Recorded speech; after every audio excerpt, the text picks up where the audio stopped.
Hey LinkedIn friends, John Consoli here from Legrand Cabinets and Containment. Today a couple of thoughts about data center containment. Hot aisle containment, cold aisle containment. At the end of the day, it's just about separating the cold supply air from the hot exhaust air. Why do we do that?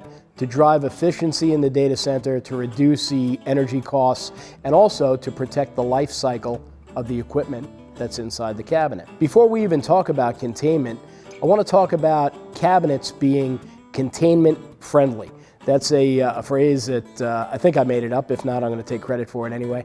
But what I mean by a containment friendly cabinet is that if we're looking to implement containment in a data center, be it hot aisle or cold aisle, the cabinet, the core building block of that system, needs to be friendly to the containment. What does that mean? No leaks.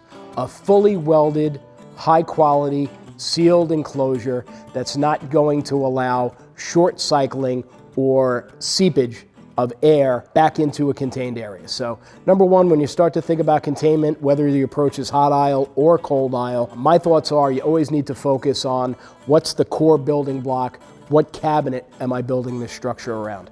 That's my opinion on it. Would love to hear your thoughts. Get back to me, post some comments here, let me know what you think. Thanks, we'll talk to you next time.